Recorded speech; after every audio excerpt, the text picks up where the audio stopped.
Du côté de chez Swann, Proust, Combray, chapitre 1. Longtemps, je me suis couché de bonne heure. Parfois, à peine ma bougie éteinte, mes yeux se fermaient si vite que je n'avais pas le temps de me dire « je m'endors ». Et une demi-heure après, la pensée qu'il était temps de chercher le sommeil m'éveillait. Je voulais poser le volume que je croyais avoir dans les mains et souffler ma lumière. Je n'avais pas cessé en dormant de faire des réflexions sur ce que je venais de lire. Mais ces réflexions avaient pris un tour un peu particulier. Il me semblait que j'étais moi-même ce dont parlait l'ouvrage. Une église, un quatuor, la rivalité de François Ier et de Charles Quint. Cette croyance survivait pendant quelques secondes à mon réveil. Elle ne choquait pas ma raison, mais pesait comme des écailles sur mes yeux et les empêchait de se rendre compte que le bougeoir n'était plus allumé. Puis, elle commençait à me devenir inintelligible, comme après la métempsychose, les pensées d'une existence antérieure. Le sujet du livre se détachait de moi, j'étais libre de m'y appliquer ou non.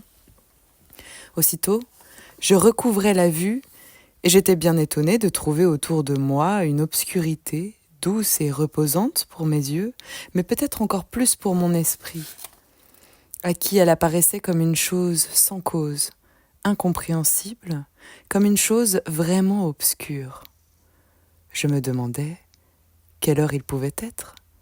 J'entendais le sifflement des trains qui, plus ou moins éloignés, comme le chant d'un oiseau dans une forêt, relevant les distances, me décrivait l'étendue de la campagne déserte, où le voyageur se hâte vers la station prochaine, et le petit chemin qu'il suit va être gravé dans son souvenir, par l'excitation qu'il doit à des lieux nouveaux, à des actes inaccoutumés, à la causerie récente et aux adieux sous la lampe étrangère qui le suivent, encore dans le silence de la nuit, à la douceur prochaine du retour. J'appuyais tendrement mes joues contre les belles joues de l'oreiller qui, pleines et fraîches, sont comme les joues de notre enfance. Je frottais une allumette pour regarder ma montre. Bientôt minuit. C'est l'instant où le malade, qui a été obligé de partir en voyage et a dû coucher dans un hôtel inconnu, réveillé par une crise, se réjouit en apercevant sous la porte une raie de jour. Quel bonheur! C'est déjà le matin. Dans un moment, les domestiques seront levés. Il pourra sonner. On viendra lui porter secours. L'espérance d'être soulagé lui donne du courage pour souffrir. Justement, il a cru entendre des pas. Les pas se rapprochent, puis s'éloignent. Et la raie de jour qui était sous la porte a disparu. C'est minuit. On vient d'éteindre le gaz. Le dernier domestique est parti, et il faudra rester toute la nuit à souffrir sans remède. Je me rendormais. Et parfois, je n'avais plus que de courts réveils d'un instant, le temps d'entendre les craquements organiques des boiseries, d'ouvrir les yeux pour fixer le kaléidoscope de l'obscurité, de goûter, grâce à une lueur momentanée, de conscience le sommeil où étaient plongés les meubles, la chambre, le tout dont je n'étais qu'une petite partie et à l'insensibilité duquel je retournais vite m'unir. Ou bien, en dormant, j'avais rejoint, sans effort, un âge à jamais révolu de ma vie primitive, retrouvé telle de mes terreurs enfantines comme celle que mon grand-oncle me tira par mes boucles et qu'avait dissipé le jour, date, pour moi, d'une ère nouvelle, où on les avait coupées. J'avais oublié cet événement pendant mon sommeil.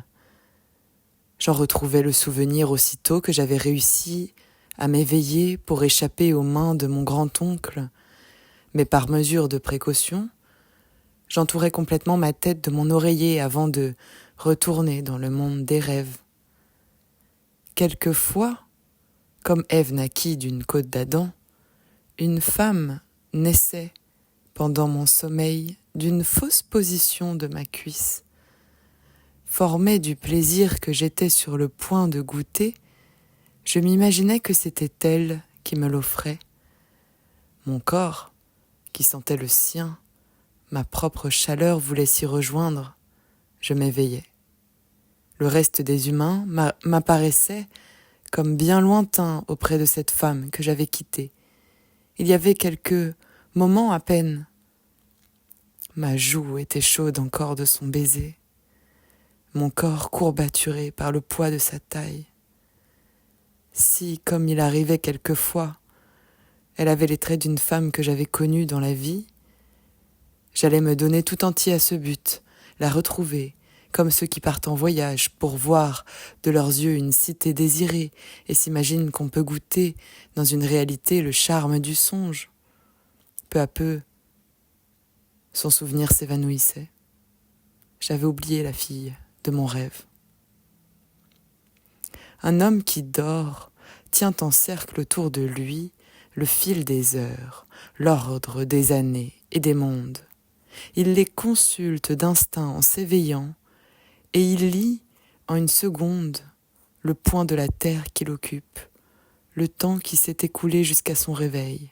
Mais leurs rangs peuvent se mêler, se rompre, que vers le matin, après quelque insomnie, le sommeil le prenne en train de lire, dans une posture trop différente de celle où il dort habituellement. Il suffit de son bras soulevé pour arrêter et faire reculer le soleil, et à la première minute de son réveil, il ne saura plus l'heure.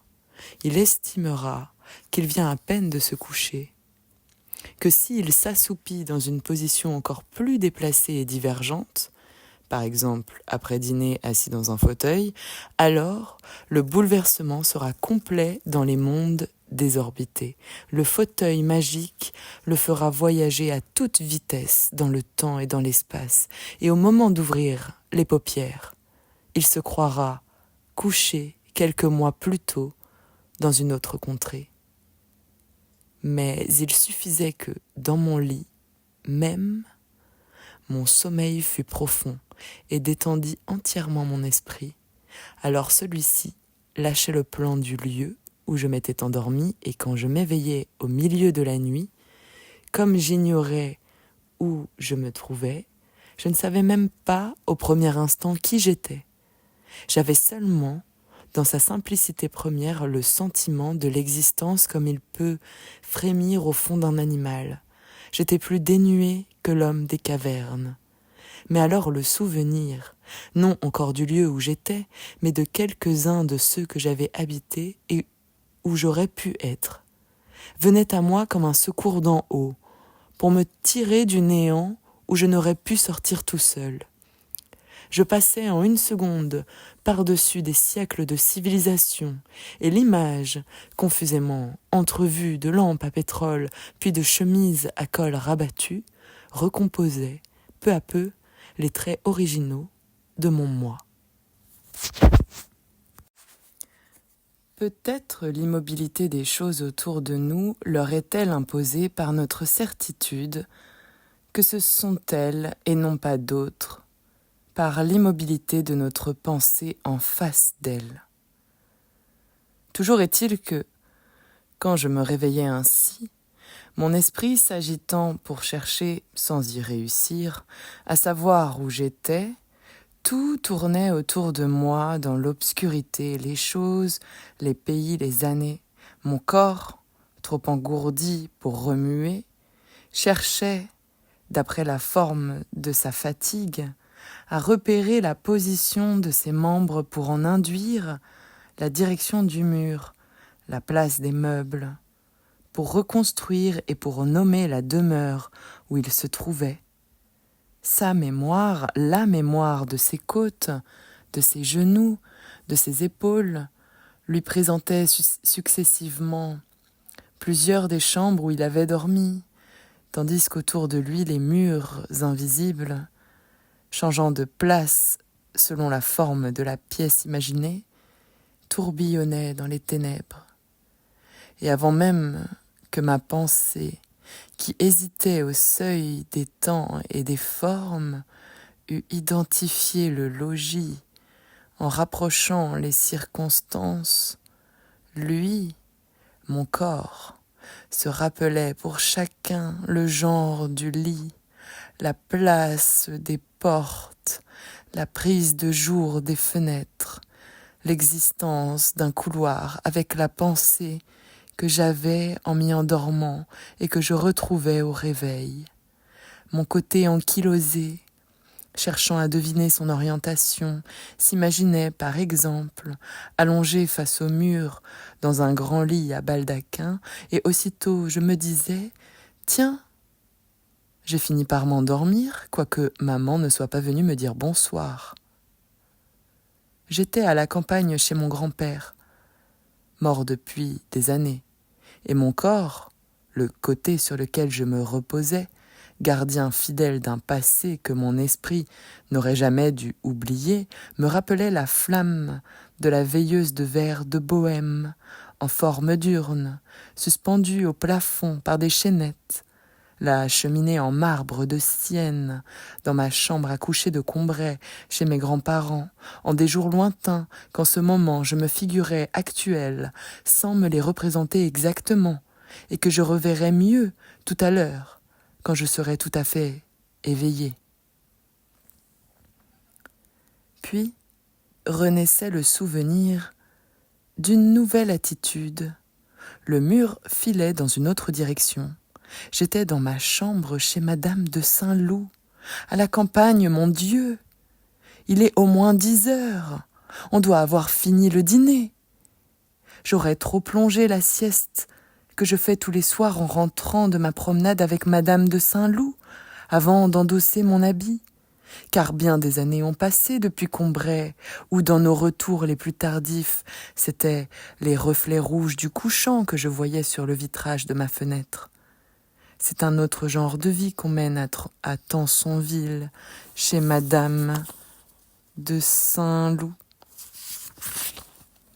Un autre genre de plaisir que je trouve à ne sortir qu'à la nuit, à suivre au clair de lune ces chemins où je jouais jadis au soleil, et la chambre où je me serais endormie au lieu de m'habiller pour le dîner. De loin je l'aperçois, quand nous rentrons, traversés par les feux de la lampe, seul phare dans la nuit. Ces évocations tournoyantes et confuses ne durent jamais que quelques secondes.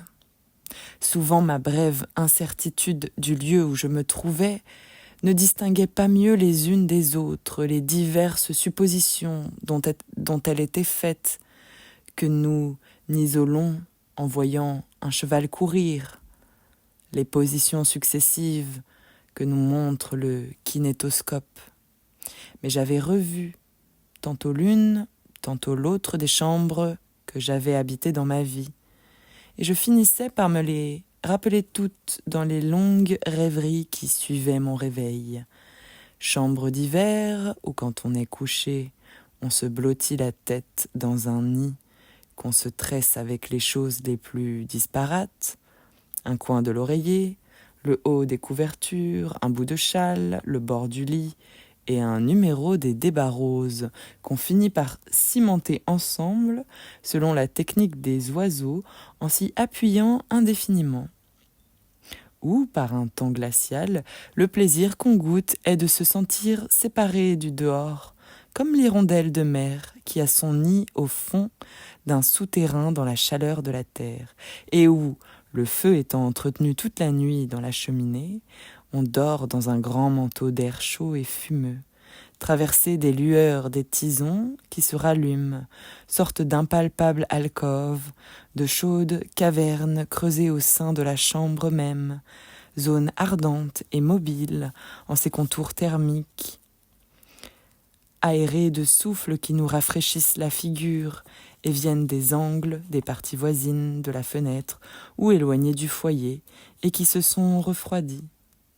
Chambre d'été où l'on aime être uni à la nuit tiède, où le clair de lune, appuyé au volet entr'ouvert, jette jusqu'au pied du lit son échelle enchantée, où on dort presque en plein air, comme la mésange balancée par la brise à la pointe d'un rayon. Parfois, la chambre Louis XVI, si gaie que même le premier soir que je n'y étais pas été trop malheureux, et où les colonnettes qui soutenaient légèrement le plafond s'écartaient avec tant de grâce pour montrer et réserver la place du lit, parfois, au contraire, celle, petite et si élevée de plafond, creusée en forme de pyramide dans la hauteur de 2 étages et partiellement revêtue d'acajou, où, dès la première seconde, j'avais été intoxiqué moralement par l'odeur inconnue du vétivier, convaincu de l'hostilité des rideaux violets et de l'insolente indifférence de la pendule qui jacassait, tout haut, comme si je n'eusse pas été là, ou une étrange et impitoyable glace à pieds quadrangulaires, barrant obliquement un des angles de la pièce, se creusait à vif dans la douce plénitude de mon champ visuel accoutumé à un emplacement qui n'était pas prévu, où ma pensée, s'efforçant pendant des heures de se disloquer, de s'étirer en hauteur pour prendre exactement la forme de la chambre et arriver à remplir jusqu'en haut son gigantesque entonnoir, avait souffert bien de dures nuits, tandis que j'étais étendu dans mon lit, les yeux levés, l'oreille anxieuse, la narine rétive, le cœur battant, jusqu'à ce que l'habitude eût changé la couleur des rideaux, fait taire la pendule, enseigné la pitié à la glace oblique et cruelle, dissimulé, sinon chassé complètement, l'odeur du vétivier, et notablement diminué la hauteur apparente du plafond. L'habitude, aménageuse habile mais bien lente, et qui commence par laisser souffrir notre esprit pendant des semaines dans une installation provisoire, mais que malgré tout, il est bien heureux de trouver, car sans l'habitude, et réduit à ses seuls moyens, il serait impuissant à nous rendre un logis habitable. Certes, j'étais bien éveillé maintenant. Mon corps avait viré une dernière fois et le bon ange de la certitude avait tout arrêté autour de moi, m'avait couché sous mes couvertures dans ma chambre et avait mis approximativement à leur place dans l'obscurité ma commode, mon bureau, ma cheminée, la fenêtre sur la rue et les 2 portes. Mais j'avais beau savoir que je n'étais pas dans les demeures dont l'ignorance du réveil m'avait en un instant, sinon présenté l'image distincte, du moins fait croire la présence possible, le branle était donné à ma mémoire. Généralement, je ne cherchais pas à me rendormir tout de suite. Je passais la plus grande partie de la nuit à me rappeler notre vie d'autrefois, à Combray, chez ma grande-tante, à Balbec, à Paris, à Doncières, à Venise, ailleurs encore, à me rappeler les lieux, les personnes que j'y avais connues, ce que j'avais vu d'elles, ce qu'on m'en avait raconté. À Combray, tous les jours, dès la fin de l'après-midi, longtemps avant le moment où il faudrait me mettre au lit et rester, s'endormir, loin de ma mère et de ma grand-mère, ma chambre à coucher redevenait le point fixe et douloureux de mes préoccupations. On avait bien inventé pour me distraire les soirs où on me trouvait l'air trop malheureux, de me donner une lanterne magique dont, en attendant l'heure du dîner, on coiffait ma lampe, et à l'instar des premiers architectes et maîtres verriers de l'âge gothique, elle substituait à l'opacité des murs l'impalpable irisation de surnaturelles apparitions multicolores où des légendes étaient dépeintes comme dans un vitrail vacillant et momentané. Mais ma tristesse n'en était qu'accrue parce que rien que le changement d'éclairage détruisait l'habitude que j'avais de ma chambre et grâce à quoi, sauf le supplice du coucher, elle m'était devenue supportable. Maintenant, je ne la reconnaissais plus et j'y étais inquiet, comme dans une chambre d'hôtel ou de chalet où je fusse arrivé pour la première fois en descendant de chemin de fer. Au pas saccadé de son cheval, Golo, plein d'un affreux dessin, sortait de la petite forêt triangulaire qui veloutait d'un vert sombre la pente d'une colline et s'avançait en tressautant vers le château de la pauvre Geneviève de Brabant. Ce château était coupé selon une ligne courbe qui n'était autre que la limite d'un des ovales de verre ménagés dans le châssis qu'on glissait entre les coulisses de la lanterne. Ce n'était qu'un pan de château, et il avait devant lui une lande où rêvait Geneviève, qui portait une ceinture bleue. Le château et la lande étaient jaunes, et je n'avais pas attendu de les voir pour connaître leur couleur, car, avant les vers du châssis, la sonorité mordorée du nom de Brabant me l'avait montré avec évidence. Golo s'arrêtait un instant pour écouter avec tristesse le boniment lu à haute voix par ma grande-tante, et qu'il avait l'air de comprendre parfaitement, conformant son attitude avec une docilité qui n'excluait pas une certaine majesté aux indications du texte, puis il s'éloignait du même pas saccadé, et rien ne pouvait arrêter sa lente chevauchée. Si on bougeait la lanterne, je distinguais le cheval de Golo qui continuait à s'avancer sur les rideaux de la fenêtre, se bombant de leurs plis, descendant dans leurs fentes. Le corps de Golo lui-même, d'une essence aussi surnaturelle que celui de sa monture, s'arrangeait de tout obstacle matériel, de tout objet gênant qu'il rencontrait en le prenant comme ossature et en se le rendant intérieur, fût-ce le bouton de la porte sur lequel s'adaptait aussitôt et surnageait invinciblement sa robe rouge ou sa figure pâle, toujours aussi noble et aussi mélancolique, mais qui ne laissait paraître aucun trouble de cette transvertébration. Certes, je leur trouvais du charme à ces brillantes projections qui semblaient émaner d'un passé mérovingien et promenaient autour de moi des reflets d'histoire si anciens. Mais je ne peux dire quel malaise me causait pourtant cette intrusion du mystère et de la beauté dans une chambre que j'avais fini par remplir de mon moi au point de ne pas faire plus attention à elle qu'à lui-même. L'influence anesthésiante de l'habitude ayant cessé, je me mettais à penser, à sentir, chose si triste.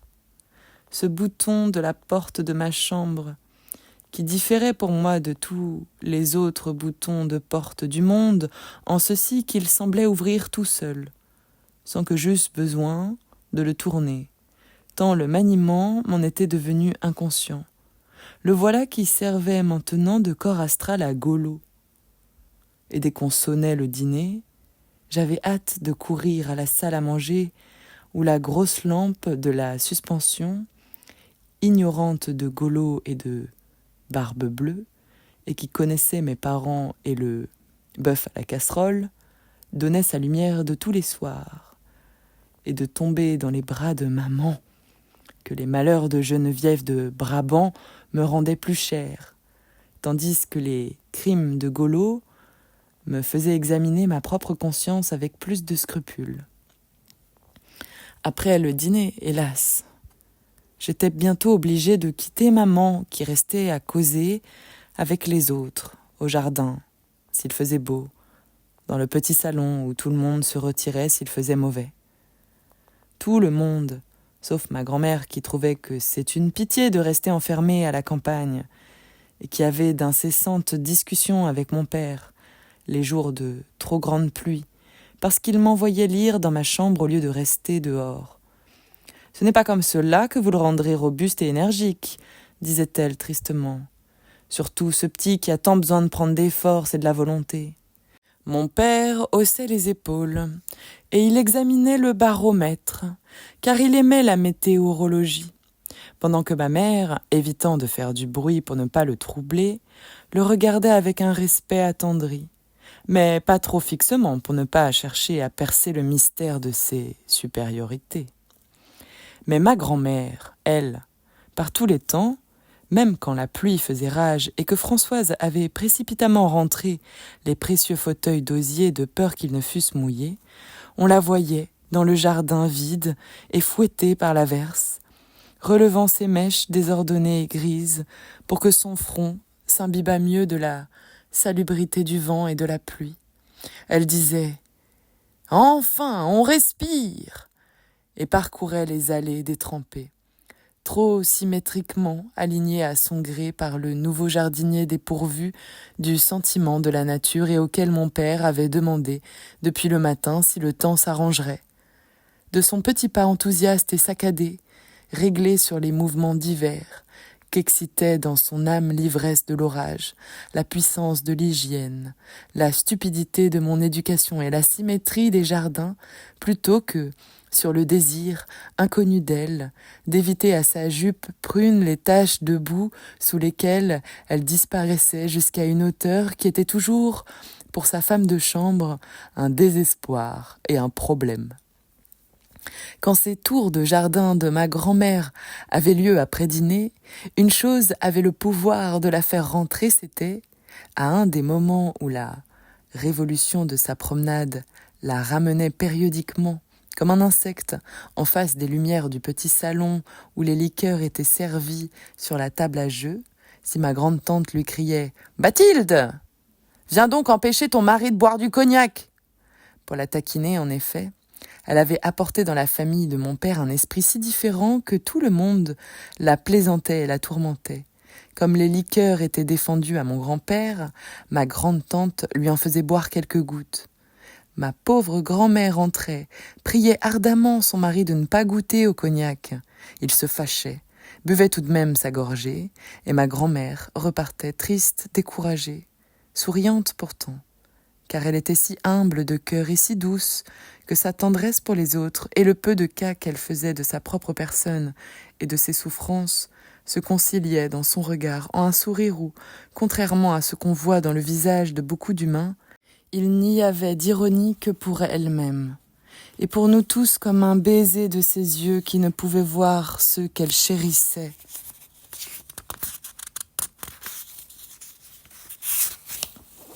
Sans les caresser passionnément du regard.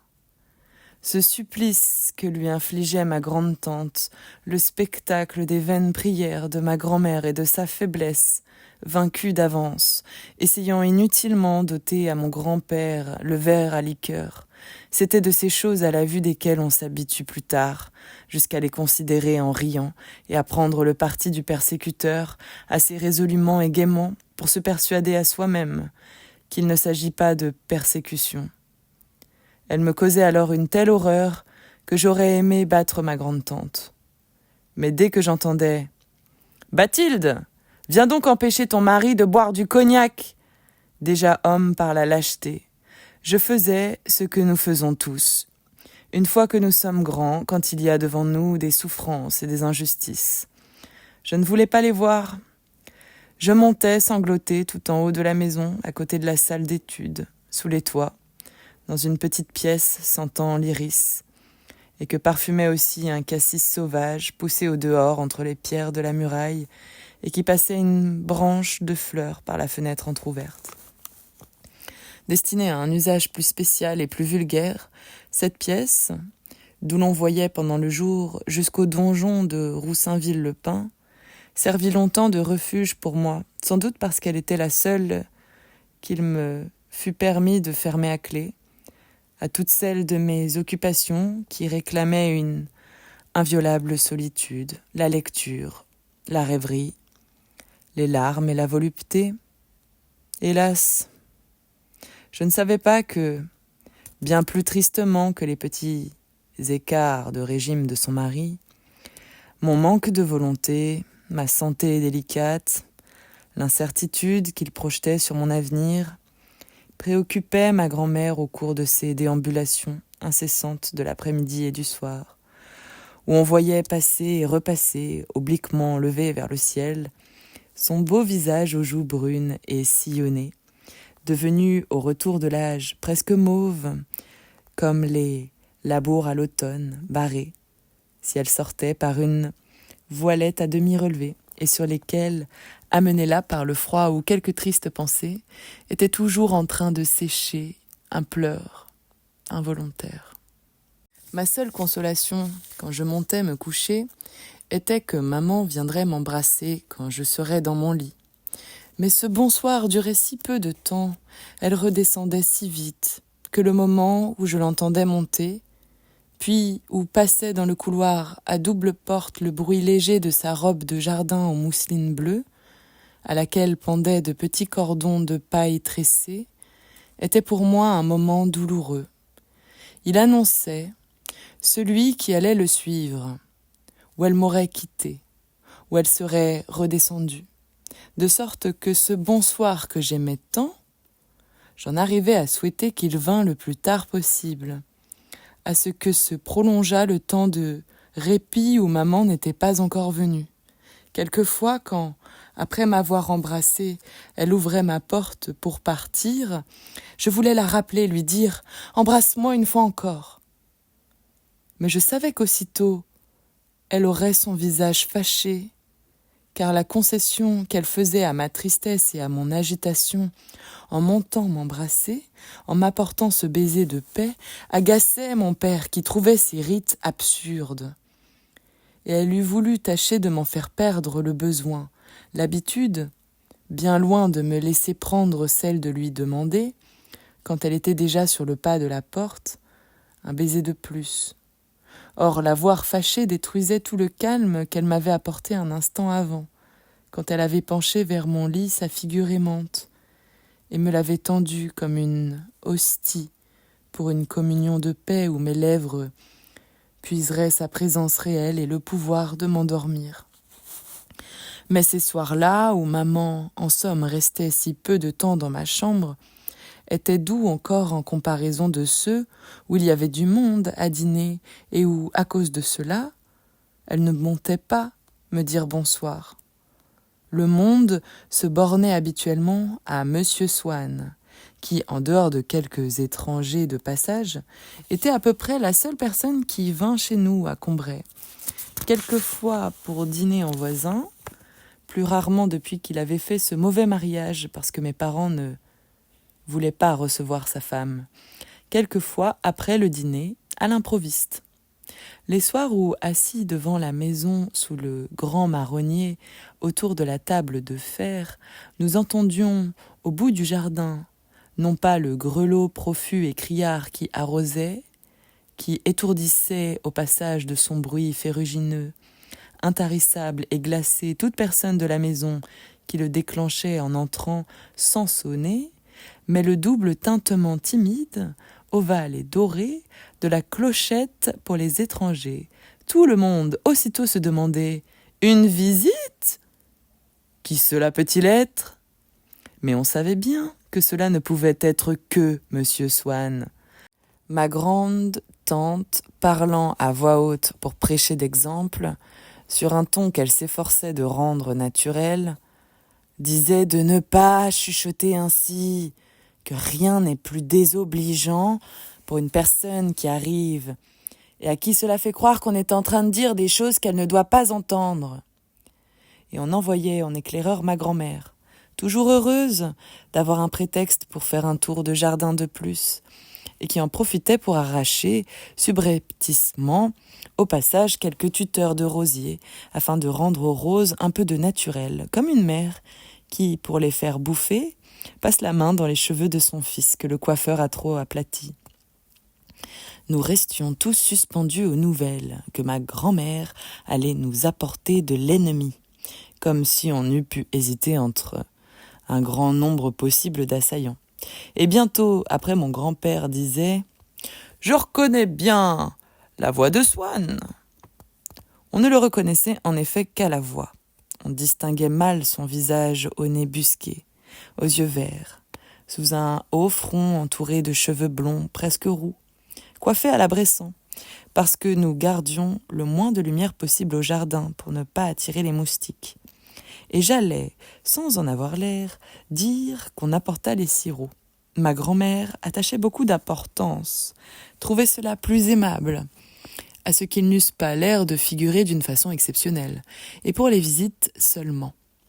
Monsieur Swann, quoique beaucoup plus jeune que lui, était très lié avec mon grand-père, qui avait été un des meilleurs amis de son père, homme excellent mais singulier, chez qui, paraît-il, un rien suffisait parfois pour interrompre les élans du cœur, changer le cours de la pensée. J'entendais plusieurs fois par an mon grand-père raconter à table des anecdotes, toujours les mêmes, sur l'attitude qu'avait eue Monsieur Swann le père à la mort de sa femme qu'il avait veillée jour et nuit. Mon grand-père, qui ne l'avait pas vu depuis longtemps, était accouru auprès de lui dans la propriété que les Swann possédaient aux environs de Combray, et avait réussi, pour qu'il n'assistât pas à la mise en bière, à lui faire quitter un moment, tout en pleurs, la chambre mortuaire. Ils firent quelques pas dans le parc, où il y avait un peu de soleil. Tout d'un coup, Monsieur Swann, prenant mon grand-père par le bras, s'était écrié « Ah, mon vieil ami, quel bonheur de se promener ensemble par ce beau temps! Vous ne trouvez pas ça joli, tous ces arbres, ces aubépines et mon étang, dont vous ne m'avez jamais félicité? Vous avez l'air comme un bonnet de nuit. Sentez-vous ce petit vent? Ah, on a beau dire, la vie a du bon tout de même, mon cher Amédée. » Brusquement, le souvenir de sa femme morte lui revint, et trouvant sans doute trop compliqué de chercher comment il avait pu, à un pareil moment, se laisser aller à un mouvement de joie, il se contenta par un geste qui lui était familier chaque fois qu'une question ardue se présentait à son esprit, de passer la main sur son front, d'essuyer ses yeux et les verres de son lorgnon. Il ne put pourtant pas se consoler de la mort de sa femme, mais pendant les 2 années qu'il lui survécut, il disait à mon grand-père « C'est drôle, je pense très souvent à ma pauvre femme, mais je ne peux y penser beaucoup à la fois. » Souvent, mais peu à la fois, comme le pauvre père Swann, était devenue une des phrases favorites de mon grand-père qui la prononçait à propos des choses les plus différentes. Il m'aurait paru que ce père de Swann était un monstre, si mon grand-père, que je considérais comme meilleur juge et dont la sentence faisait jurisprudence pour moi, m'a souvent servi dans la suite à absoudre des fautes que j'aurais été enclin à condamner. Ne s'était récrié « Mais comment ? C'était un cœur d'or !» Pendant bien des années où pourtant, surtout avant son mariage, Monsieur Swann, le fils, vint souvent les voir à Combray. Ma grande-tante et mes grands-parents ne soupçonnèrent pas qu'il ne vivait plus du tout dans la société qu'avait fréquentée sa famille, et que sous l'espèce d'incognito que lui faisait chez nous ce nom de Swann, il hébergeait, avec la parfaite innocence d'honnêtes hôteliers qui ont chez eux, sans le savoir, un célèbre brigand, un des membres les plus élégants du Jockey Club, ami préféré du comte de Paris et du prince de Galles, un des hommes les plus choyés de la haute société du faubourg Saint-Germain. L'ignorance où nous étions de cette brillante vie mondaine que menait Swann tenait évidemment en partie à la réserve et à la discrétion de son caractère, mais aussi à ce que les bourgeois d'alors se faisaient de la société une idée un peu hindoue et la considéraient comme composée de castes fermées où chacun, dès sa naissance, se trouvait placé dans le rang qu'occupaient ses parents et d'où rien, à moins des hasards d'une carrière exceptionnelle ou d'un mariage inespéré, ne pouvait vous tirer pour vous faire pénétrer dans une caste supérieure. Monsieur Swann, le père, était agent de change. Le fils Swann se trouvait faire partie pour toute sa vie d'une caste où les fortunes, comme dans une catégorie de contribuables, variaient entre tel et tel revenu. On savait quelles avaient été les fréquentations de son père, on savait quelles étaient les siennes, avec quelle personne il était en situation de frayer.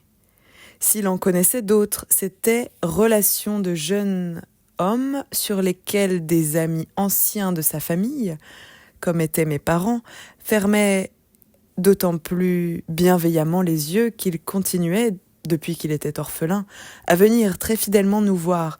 Mais il avait fort à parier que ces gens inconnus de nous qu'il voyait étaient de ceux qu'il n'aurait pas osé saluer si, étant avec nous, il les avait rencontrés. Si l'on avait voulu à toute force appliquer à Swann un coefficient social qui lui fût personnel, entre les autres fils d'argent de situation égale à celle de ses parents, ce coefficient eût été pour lui un peu inférieur parce que, très simplement, de façon et ayant toujours eu une toquade d'objets anciens et de peintures, il demeurait maintenant dans un vieil hôtel où il entassait ses collections et que ma grand-mère rêvait de visiter, mais qui était situé quai d'Orléans, quartier que ma grande-tante trouvait infamant d'habiter. Êtes-vous seulement connaisseur ?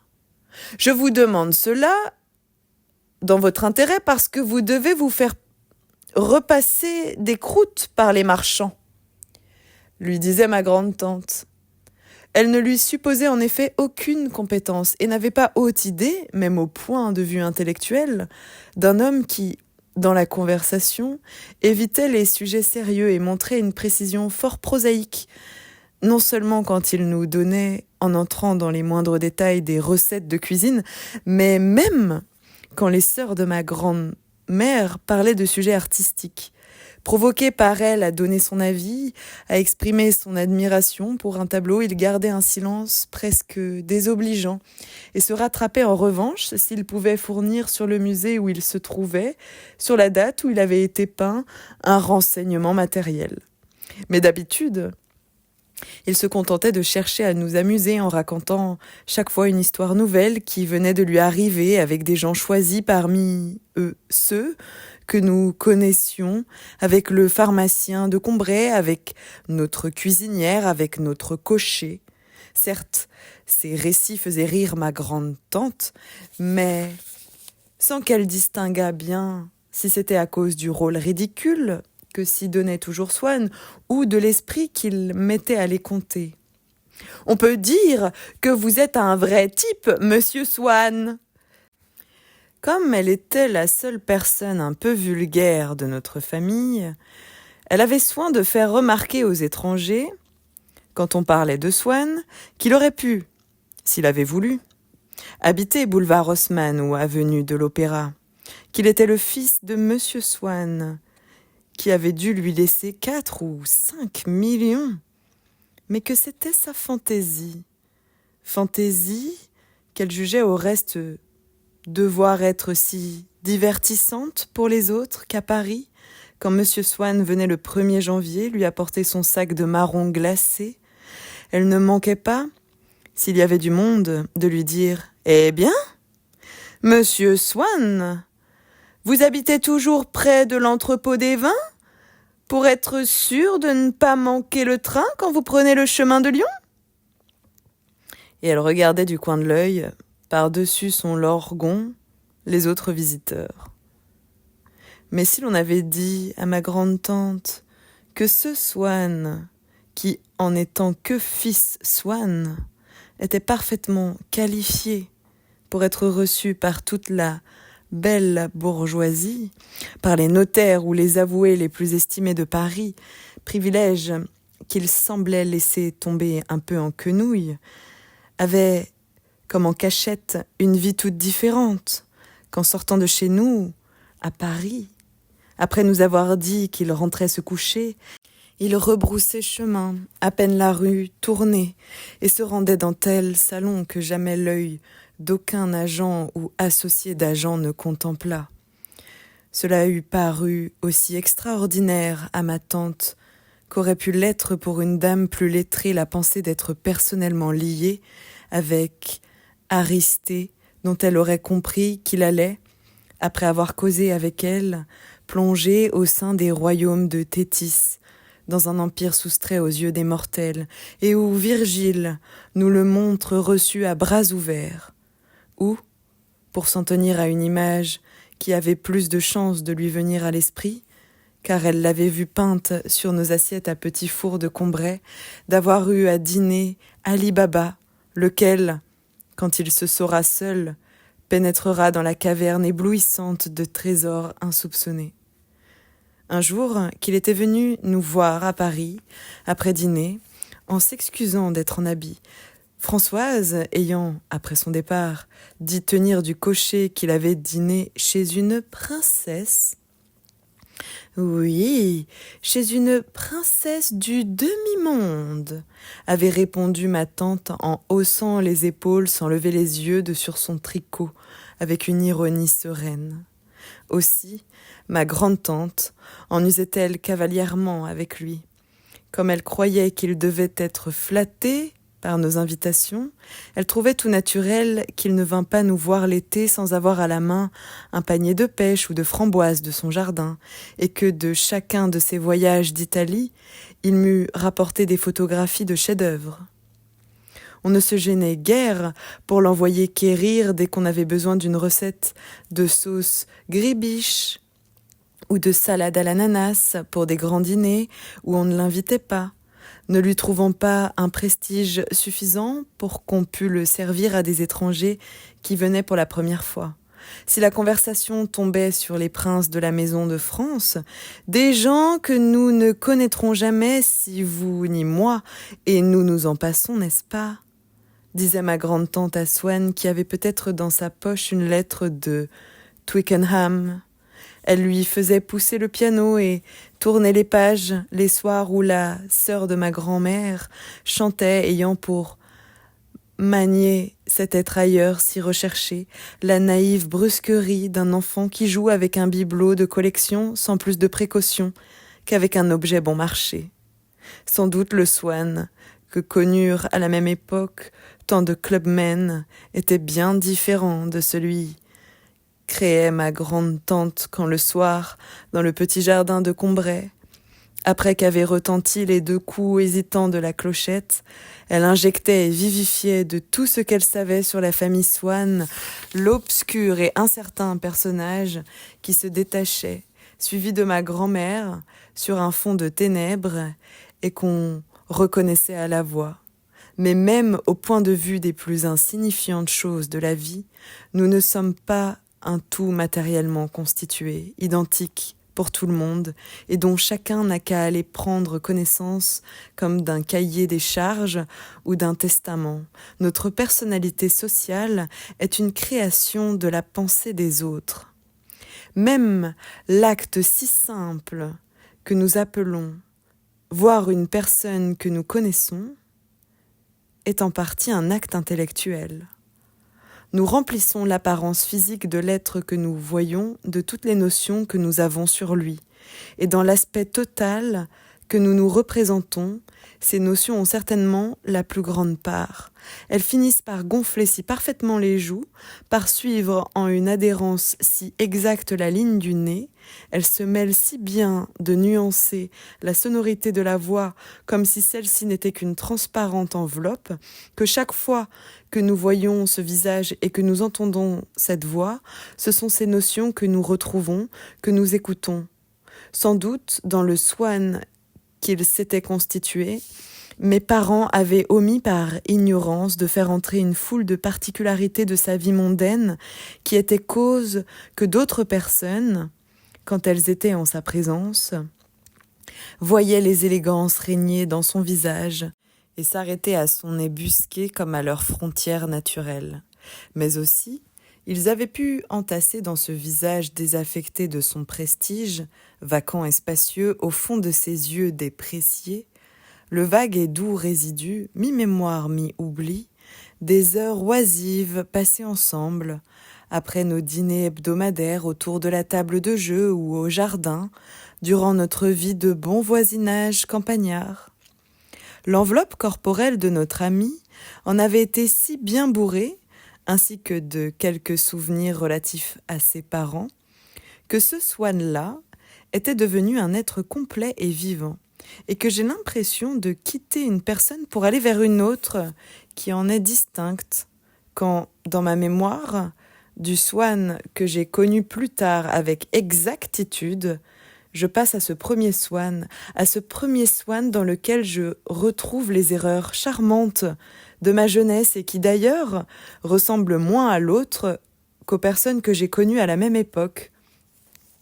Comme s'il en était de notre vie ainsi que d'un musée où tous les portraits, d'un même temps, ont un air de famille, une même tonalité, à ce premier Swann rempli de loisirs, parfumé par l'odeur du grand marronnier, des paniers de framboises et d'un brin d'estragon.